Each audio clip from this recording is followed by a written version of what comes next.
Forward together. Not one step back. Family, God bless you. God bless you. God bless you.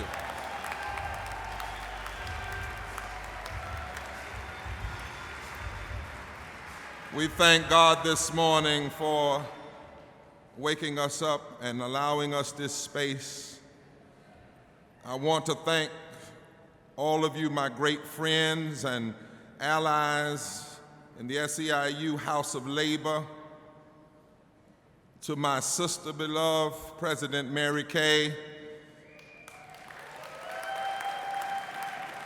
to my brother Jerry Hudson and my brother George Gresham, who's been a brother beloved, to all of you whom, if I call every name, I would run out of time, to the more than 2 million members of SEIU and the global delegation from around the world.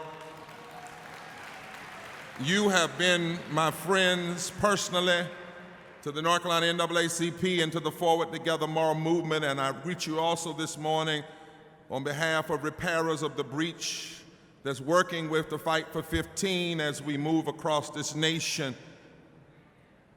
I'm so glad that Sister Carrie Jones and this convention has decided to move on the intersectionality between racial justice and economic justice, because the truth is that whenever someone asks the question, is our challenge in this country race or class, we should simply say, it is. The two are inextricably tied together. You cannot examine America without dealing with race and class.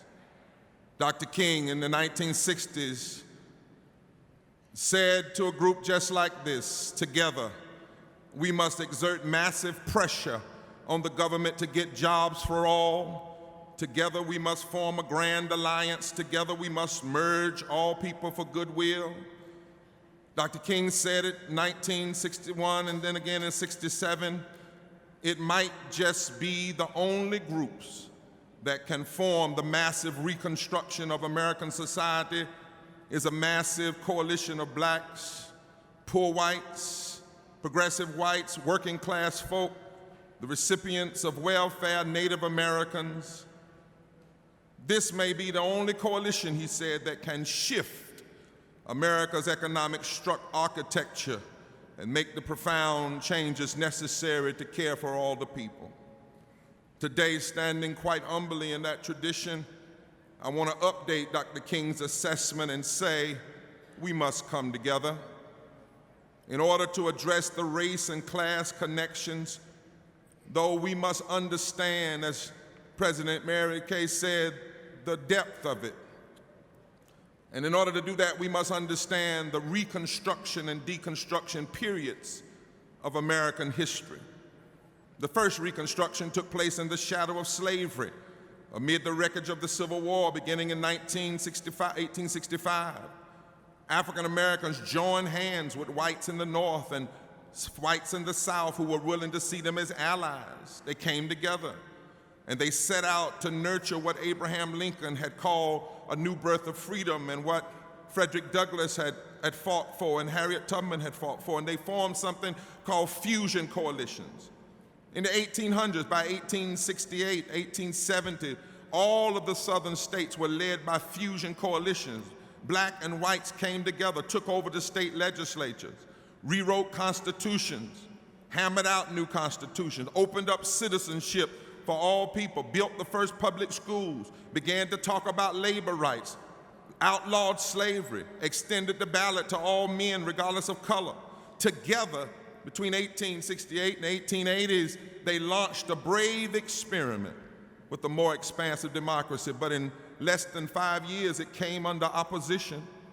Many of the former Confederates saw black citizenship and black leadership working with white leadership as inherently illegitimate. They first started out by attacking whites that dared to work with African Americans, and then They attacked African American leaders, and they killed black and white leaders. They assailed raising taxes because taxes, monies, and government monies were used to build public schools and to advance the democracy for all people. They took over the courts. They began to engage in voter suppression. The Tea Party, wrong century. Wrong century. They turned to violence, fraud, racial demagoguery. They claimed their mantra was, we must redeem America. We must take our country back. And they did so, and by 1896, they had violent riots. By 1898, you had Plessy versus Ferguson, and basically the First Reconstruction was over. And then a century later, we had the Second Reconstruction. Black and whites and then Latinos together, Jews, Catholics, and Christians came together, fusion politics. 1954, the Brown decision that we just celebrated the anniversary of last week. Together, they came together. They integrated public schools in the South. They won the Civil Rights Act. They opened public accommodations to everyone. They passed the Voting Rights Act. They secured ballots for all Southerners, regardless of color. They embraced the war on poverty and raising the minimum wage. They embraced labor. This new fusion movement began to talk about equal rights for women. It lifted up a visionary leader called Dr. King, who talked about unarmed truth and unconstitutional love having the last word. He became now one of the real founding fathers of this nation. The Second Reconstruction reinvigorated the words of the Declaration of Independence. But once again, some people didn't like that kind of coming together. They called themselves Dixiecrats. They were conservative extremists. They revolted against black citizenship. They saw it as too excessive, too many people being included. They turned to violence. They killed Martin and Medgar and Malcolm and Viola Woosa. They beat Fannie Lou Hamer. They killed 4 little girls in a Birmingham church. Then they launched something called the Southern Strategy because they wanted a so-called solid South. It was a backlash of re-entrenchment. They attacked black leaders. They began to rail against taxes. They began to talk about rolling back all of these excesses. They cut support for integrated public schools. They drained education dollars into private schools. They vowed again to take their country back. They chopped at the changes that they called social engineering. They began to go after the courts, and they developed a code language for race. Lee Atwater and Kevin Phillips explained that the goal was to talk race without sounding race. So they created a new thesaurus that didn't use the N-word. Instead, they used phrases like tax cuts, entitlement reform, forced busing, law and order, states' rights, right to work states. This became the new code language for racialized politics. Then they attempted to narrow the moral categories. And they began to say that the only moral issues in the public square was anti-abortion, anti-gay, and pro-prayer in the school, and that addressing classism and racism and militarism were not moral issues, as Dr. King and Rabbi Heschel and so many others had said. Their goal was to blame black people and brown people for the nation's problem, to blackanize every program, the very programs that had lifted up many whites. They came against those. As soon as black and brown people all over the country began to have access, Kevin Phillips said that the key to winning is to find out who hates one another and turn them against each other. Kevin Phillips designed the strategy. George Wallace used the strategy. Richard Nixon won with the strategy. Ronald Reagan perfected the strategy, and the Koch brothers funded the strategy, and now Alec and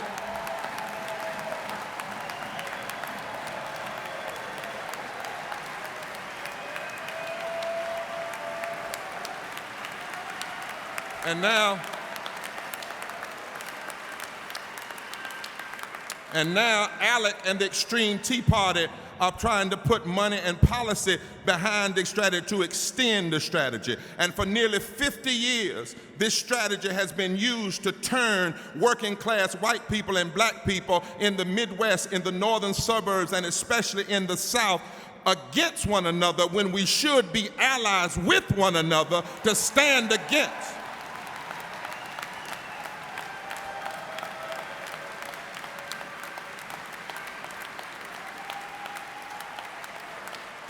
We should be allies with one another to stand against the powerful oligarchy who works against black, white, and brown poor people. And even though there are 8 million more poor white people than black people in this country, the goal has been to turn working class white people and poor people against black and brown people in a way that undermines white people even from building coalitions with black and brown people, and has caused many whites to vote against their own self-interest.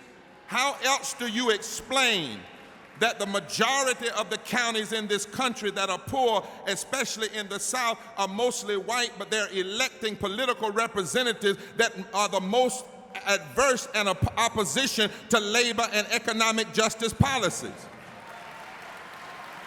The question in this country is what trumps common sense? It's called structural systemic racism and the white Southern strategy.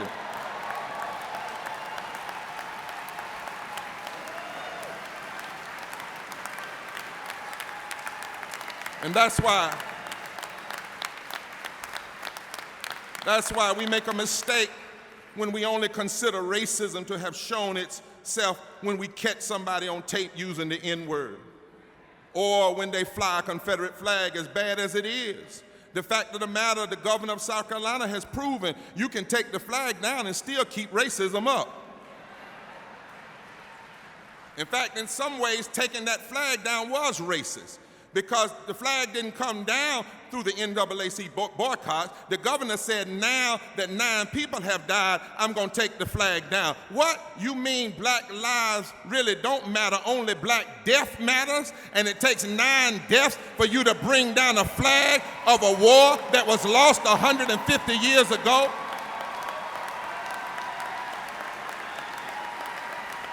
That's racism. When you bring the flag down, but one of the men that died, Reverend Pickney, died, he was fighting for funding for education. He was fighting for a living wage. He was fighting for Medicaid expansion. So you bring the flag down so you can cover up that you won't vote Medicaid expansion up and vote living wages up and vote voter protection up. So we have to penetrate, tell your neighbor, penetrate the racist fall, because there's a book entitled, Today We Have Racism with No Racists. And yet Glenn Lowry says in almost every observable measure of well-being, wages, unemployment, income, prison enrollment, crime victimization, health, mortality statistics, we see the disparate treatment. He said there are no racists in terms of using racial language. And yet this same author says only the will for death cannot hear the dog whistle politics of calling President Obama, for instance, a food stamp president, or gutting the Voting Rights Act, or blocking Medicaid in the states where 6 out of 10 of black people live, even though in those same states there are more white people being denied Medicaid expansion than black. But you make Medicaid expansion sound like something that's just going to help black and brown people who you deem are lazy and poor, as though poverty is a glorified vacation rather than a result of economic exploitation.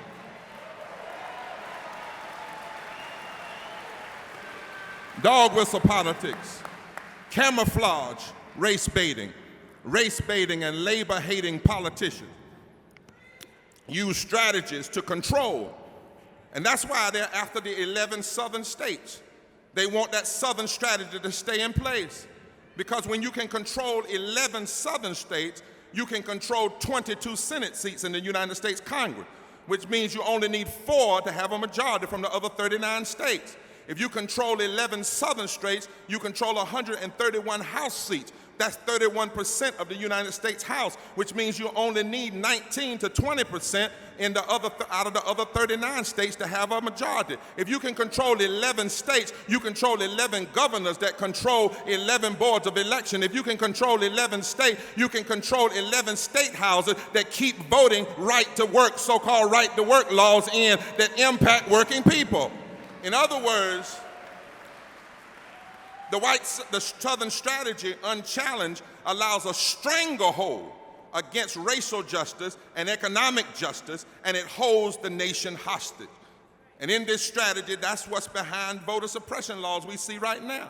All of the voter suppression laws, the worst coming out of North Carolina, but all of them are in the states where there has been a high black voter turnout, and the potential for fusion politics between white, black, and brown people. The strategy behind the 5-4 Shelby decision and the refusal of the extremist leadership of the United States Congress for more than 1,000 days, that's 1,000 days longer than Strom Thurmond filibustered the Civil Rights Act of 1957, they have held up fixing the Voting Rights Act. Why? Because they know the power of us coming together.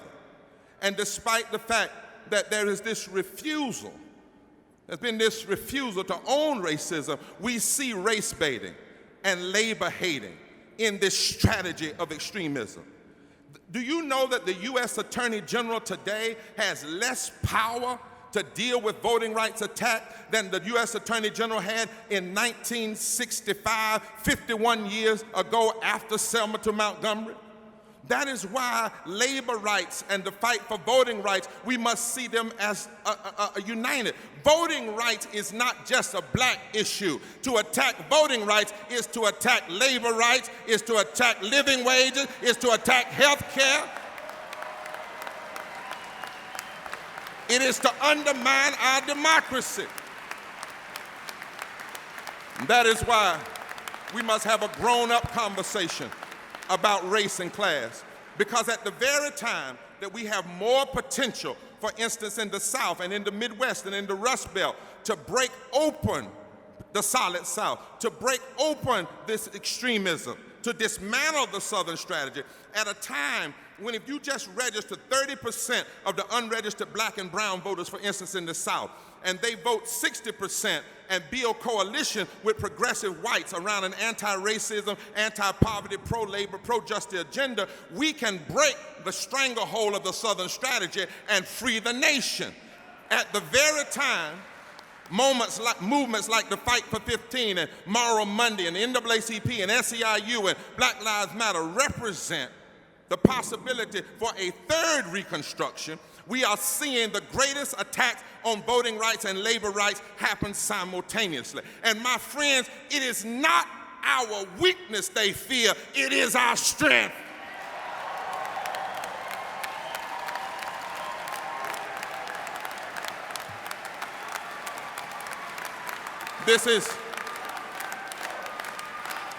That's right, unstoppable.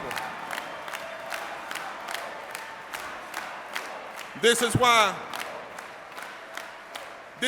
for instance, we've seen in North Carolina and other places, but in North Carolina in particular, a so-called bathroom bill that's not about bathroom bill.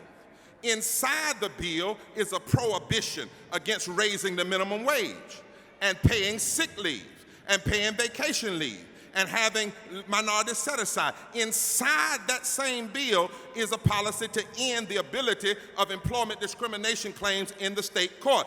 Bathroom is the scapegoat. LGBT is the scapegoat. It is an anti-civil rights, anti-living wage, anti-labor, anti-gay, all in one bill. But the reason is because the goal of the Southern strategy is to stir race, class, and sexual fear in an effort to use race baiting, labor hating, and gay bashing in order to stir up an extreme coalition to vote against America's future. The same groups that stir immigration fear are against labor. The same groups that are against voting rights are against labor. The same groups that participate in xenophobia and Islamophobia are against labor, because they see the power of us coming together and changing this country and moving it forward. Now, as I conclude, this is what they are saying. They are trying to sell this at the ballot box. If you want America to be great, the pathway to greatness is to attack labor, to attack public education and school teachers, to deny living wages. If you really want to be great, deny health care. If you really want to be great, deny LGBT rights, deny immigrants' rights, turn to hate and fear, deny voting rights, and if you really want to be great, make sure everybody can get a gun quicker than they can vote. And we must say, if they are cynical and extreme enough to believe that and be together, we must be smart enough and wise enough to come together and know that we are all in this battle together. It's time. It's time. It is time, my friends. It is time to fulfill the dream of an anti-racism, pro-labor, anti-hate, pro-justice, Third Reconstruction.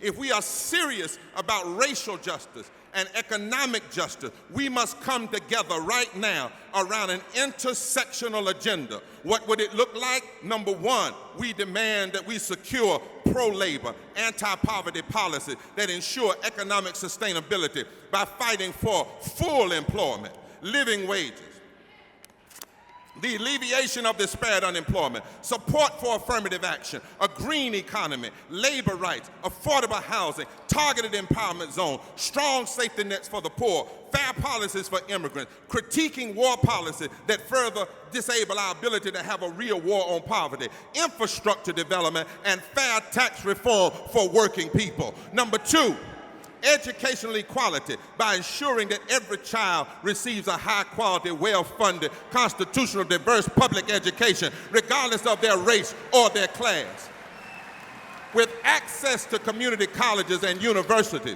Number three, health care for all, by starting with access to the Affordable Care Act, but eventually getting to universal health care, protecting Medicaid, protecting Medicare, protecting Social Security, protecting the environment, and ensuring that women have a right to their own health care and their own treatment. Number four, if we want this democracy to move forward, we must demand fairness in the criminal justice system by addressing the continuing inequalities in the system for black people and brown people and poor white people, and we must fight against the proliferation of guns in our community. And number five, if we want a great democracy, we must protect and expand voting rights and civil rights and women's rights and LGBTQ rights and labor rights and immigrant rights. And we must say that the most important principle of this democracy is equal protection under the law for everybody.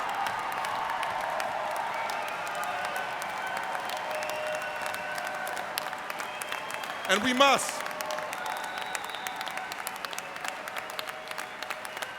must use Jerry and Mary and George and Carrie. We must use moral language to frame and critique racist and anti-economic justice policy, regardless of who's in power. This is not about just one election. This is about whether we will elect to take America forward.